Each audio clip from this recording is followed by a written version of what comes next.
for patching up the coaching staff because I am not in love. Does Bruce Gradkowski, coming over from the UFL with no NFL coaching experience at all, do it for you? And it doesn't do it for me. It's not a sexy hire. What do you guys think? I mean, if you want to get granular about it, Sean, he was an OC in the UFL, so I guess.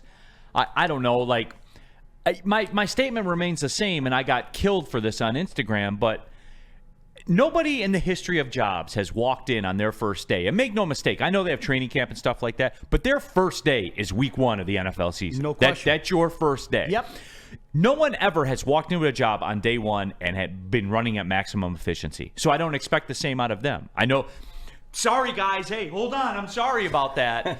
But that's how I feel, Sean. I think it's funny because I've said this the last couple of years. I'm going to continue to say it, Pete, with all due respect to you and to anybody else. Either you trust Brad Holmes or you don't. I got you. And I don't think he's given us any reason not to trust him right now. I really, truly don't. I can't hold what happened last year against him, again, because of all those injuries. So can I take the wait and see approach? I'm with you. I'm like, you could have done this, you could have done that, you could have done this. But right now, there's such a credit line for him that I sit back and go, okay, I'm cool. If that makes sense, really. I mean, that's the point I'm at with Brad Holmes right now. It makes sense, man. I just don't trust in this situation in such an important window for the Lions. You just don't like the Toledo Rocket. I don't like the Toledo Rocket. Let's get right down to put it out there. Let's get it out there. You, as a Bowling Green Falcon, you want nothing to do with the Toledo Rocket. You don't want to go to the Glass Bowl. You want nothing to do with it. Yeah, Matt Eberflus can go, jump off a bridge, bro. A lot of people feel that way. Woodward Sports chat thread, Jonesy, the worst part of growing up as a Mikey, which Jonesy was a Mikey, was those damn commercials. Mikey likes it. Cody Engel, Holmes doesn't make the staff. What's there to trust? Chili Damon, our coaching staff has gotten better. They put together the last coaching regime. This is T. Hardy, and look how it turned out. Well, the first one, old Anthony Lynn, was not good, but they showed that they will fix the mistake. And that's all, Sean, that's all I need to see, especially in sports. You know this well. You've been around it. You understand the inner workings. I don't want to call it nepotism, but like the frienditism, and I won't get rid of my friends because they're not doing the job. I can't stand that shit, man. There's a scoreboard that keeps track of how 100%. You do. 100%. I will take a little bit of umbrage with, I forget who said it, but he said Holmes doesn't make the staff. What's there to trust? Dude, you don't understand how it works, and I'll leave it at that. If you don't think that Brad Holmes, who, by the way, is the guy that instituted Dan Campbell, if you don't think Dan doesn't run this up the flagpole to Brad Holmes, he does. There's no doubt about it. And this is where I say maybe my mistake was including both Dan and Brad. I trust those guys 100% right now. I really do. They haven't given me any reason not to. So up until that point, I hope you understand the context in which I'm saying it. My man Pete Smith giving a lot of love to Buddy Holly as a songwriter. I don't know how that happened, but whatever. We move on. Second down. Second down, guys. We have, let's see, let me get my sheet here. Current Lion who needs to be the most improved next season. Mind that, needs to be the most improved. Help the Lions make the next step. Question. Whoever gets that guard spot. Yeah. I think that's critical because we're talking about, and here's the kicker with that, it's got to be anticipatory. So if it's Mahogany, like for real, is Mahogany going to take that step? Is he going to be the guard? And look, this is all contingent on what's going to happen, but that is where it is for me because I like to double down on strengths. I know a lot of people don't. They like to go the other way. I want to remain dominant. I want the best offensive line in football. So to me, Sean, I'm assuming it's Mahogany, but whoever assumes that guard role, provided they don't re-sign Zeitler, that's who I'm leaning towards. I'm not going to argue too much with that. I'll go to the other side of the line, though, just okay. for the sake of being different. Whatever edge they pick or DL, it's really weird if you've looked at the draft, and I'm a draft nerd. I think if you get a DL early, I really think there's a pretty big group of edges that you could get in the second or third round, whatever the case may be. But I'll do that. A little help up front because Neal, I think they go hand in hand. The NFL today is what can your quarterback do to the opposition, and how can you make the opposition's quarterback miserable? That's the National Football League. You strip everything away, that's the National Football League today. Everybody is running to Terrion Arnold, and I would say Terrion Arnold is the least of my concerns. I couldn't agree with you more. Because I've seen it. I've seen the improvement month to month to month. And look, Terrion Arnold is the Jared Goff of the defense. There's an underbelly that no one wants to talk about. Publicly, they smile and they say, yeah, Terrion's getting better and everything like that. But the second something goes wrong, it's Terrion Arnold's fault. See? I told you. It's the old C-bit. It really is. 100%. See? He's the Jared Goff of the defense. That's Terrion Arnold. Can I say this, though, and this goes hand in hand with what I was saying? Terrion Arnold is a much better cornerback if we're pressuring the quarterback. Really? I mean, it's amazing how that works itself out. It's incredible. You're going to watch Terrion Arnold go like that next year if we're pressuring the quarterback. No, absolutely fair. And it's just, he is. That's the vibe I get about it. Terrion Arnold has shown improvement every single step of the way. I just trust that will continue. It matters to him. The only thing he doesn't like is the snow. But Terrion, I'm born and raised here, and I hate it. So I'm with you, brother. I will never, ever, ever get over the rush to judgment for rookies. I'll never, like Neal, it will never make sense to me, ever, ever, ever. There were people, whether we want to admit it or not, that wanted to run Darius Slay out of town in his first year. You were a rookie. Good pull. You're on an island. It is, you ask anybody who's played at that level, the positions of difficulty for a rookie. The deck stacked against you already, rules-wise. Goodness gracious. They are looking to punish you. Right. You're not going to get calls that a veteran's going to get. So relax, take a deep breath, calm down. Because there's a lot of talk. It was Terrion Arnold and it was Rakestraw.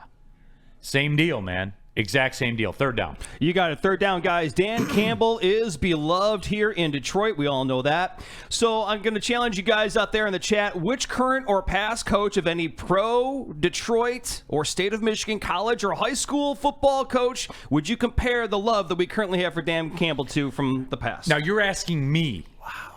So this is going to be personal to me. Yes, sir. All right? And it might not make sense to you.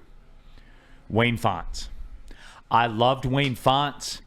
Wayne Fontes has a special place in my heart because Wayne Fontes gave me, when I was a kid, something I had never had before with this franchise. Hope. Heights. Would take it to heights. We were relevant. Came up with the greatest line I've ever heard ever in the history of coaching. I treat all my players the same, differently. Talking about Barry Sanders. Barry would not show up for training camp or be holding out. He didn't care. He almost encouraged it. Like Wayne Fontes was my first exposure to the real world and how the real world works. Lessons I learned from Wayne Fontes, I apply in my everyday life to this day. Where you see somebody get somewhere and you're not quite sure how that happened, Wayne Fontes taught me how that happens. I couldn't agree with you more. Gosh damn it, I wish I could be different. You know, I know we're supposed to be different on these shows today and everything. Neal, my first year covering this, it was Wayne Fontes 401. You want to talk about a guy that knew everything he was doing. I'm not sitting here saying he was a con artist. He knew what he was doing. He walked up to a 24-year-old kid the day before Thanksgiving and said, hey, do you want to come have Thanksgiving dinner with the team? Because they would have dinner Wednesday before the Thursday game. Are you kidding me? You want to talk about loosening somebody up and having him back off with you. Some kid was able to go in there and have dinner with the team, that he knew exactly what he was doing. He was calculated. I couldn't agree. Now, the difference between Dan Campbell and Wayne Fontes is immense, but the personalities kind of go here. He gets it. He's not going to be a dick to you. He understands the media game. He understands the game in general. That's a perfect. And because you can't compare Jim Leland. Jim Leland was too abrasive.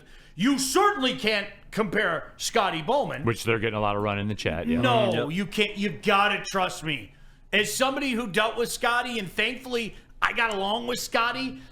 No, absolutely not. There's no comparison. You gotta try. Scotty knew what he was doing, but Scotty knew when to turn the knife on people. Wayne was never going to turn the knife on you, and that's a big difference. Wayne makes you feel valued. 100%. You know what he reminds me of too. Now that I'm thinking about it, I never made the cross comparison. JB Bickerstaff is that way.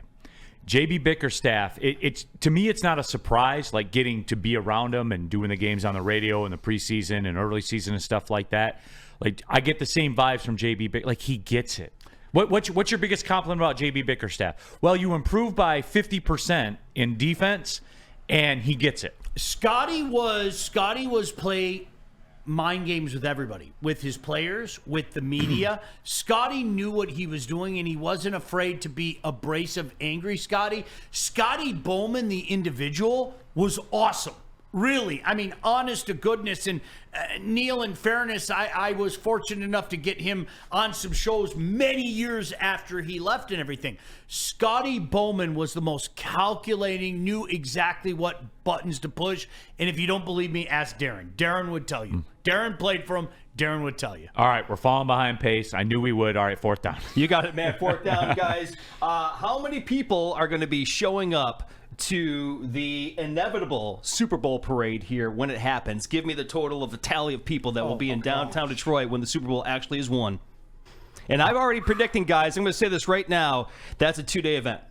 All right, I'm going to Google something real quick. I'm gonna be blacked out for 3 days. Right. You could talk about 2 days. I'm gonna be. I'm telling you, I'm gonna be blacked out for 3 days. It's gonna be ugly. Okay, the population of the Detroit metro area is 4.3 million. It's the 14th biggest metro area in the United States. 5 million people, no doubt. No doubt, 5 million people. It'll be the most attended parade That's what I'm in the looking for. history of parades. For real. You know what's funny? I was gonna say 4. I was going to say 4 million because you are going to get so many people from the west side of the state. You're going to get so many of the Windsorites. You're going to get so many people from the UP. I'll Sean, say 4 million. All over the world. 4 million, 5 million, like it will be the biggest thing ever. We're not gonna be able it'll to- cross that bridge of I gotta be there for the gram. We're not going to be able to comprehend it. Like, I'm really worried about it overwhelming our infrastructure. No, seriously, Right, I am. seriously. I think it's going to be that. Because, again, much like we talked about on that December day, every one of us have our own personal story. Right. For me, it's I will dance on my grandfather's grave. I love my grandfather. I do. Much respect. I love this story. I am going to dance on his grave because he told me in 1980, stop. Don't put yourself through this. And I told him as a young kid, you'll see, Grandpa, you'll see. So the day that he can see, the thing that he's going to see is looking up from his grave and me dancing on his grave, and it's going to be the Super Bowl shuffle. But, Neal, we all have our personal stories, so that's why I think 4 or 5 million is not being a slapdick. I think that's very legitimate. I think it's gonna be the closest we could comprehend to seeing like the like European or like South American like soccer fandom, like when Argentina won the World Cup. Yeah, Sure. we're Yes. just Sure. And Yeah. I'm not going to say like anarchy because it's not going to be that. but It's that it's going to be quantity. like just overwhelming The masses. number of people. But you know what the best thing about it is? It's going to be like the draft. Everyone is going to be so fired up that there won't be any problem. Like everyone will just be cool. Yeah. Right. And that's what I'm going to love Yep. about it. Yep. The NFL draft, and we talked about this after the show. Sean, being down there for our draft show we did, and this is going to be corny AF. I was so happy for my city, proud for my city that I was born and raised in, like especially that flying in the face of what the perception is of what it was. Like that was, and then this will be that next moment for me. That will be that next moment. All right, fifth down. And your fifth down is, guys, there can only be one favorite Lion currently. There can only be one. Penei Sewell. Why are you doing this to me, man? Why like honestly, why are you doing this to me? Penei Sewell. Penei Sewell, when he got up in Nick Bosa's face and Aaron Donald's face, Sean, he flipped how I felt about the team. I'm gonna be different just because. All right, don't tell anybody. I would have picked Penei Sewell too. Jameer Gibbs. I think you Jameer. can pick Penei Sewell. I don't want to pick No, I have to be different, right? No, we're different here. We're two people that are good at what we do. No, Sean. you know what? I'll go Jameer Gibbs. I think we're legitimately still scratching the surface of how good this kid can be. That's crazy. I'm serious. I don't know if you guys agree or disagree. I agree. As good as he is, I agree. He has potential to be He's my really favorite. something special, especially behind this line. Saquon Barkley said he's the best running back in football. I'll go ahead and defer to Saquon. What does he know? He didn't. What does he know? Warren Peace 11, haven't seen you here in the chat before. Welcome. Neal, talk about Terrion Arnold. His biggest issue was adjusting the NFL rules. So why is college not mimicking NFL rules since it's the closest we have to a minor league for football? Well, Warren Peace, when you start talking about minor leagues, that sounds a lot like employee type stuff. No, but I would agree with you because college soccer is a mockery. And there should be some kind of uniformity of the rules. I agree with you. Like college soccer is a mockery. It doesn't contribute to America's soccer program or anything like that. It's a different world than the real game. And college football, it's closer, but yeah, there is still some things that they need to iron out. Yes, it's closer comparatively speaking, but the way defenses are punished in the National Football League, it's next level. It's a foreign. You're right. In that respect, it's a foreign sport. Yeah, they're punished. They really are. Pete, all right. Here's a production challenge for you, my friend. Yes, sir, bud. All right. So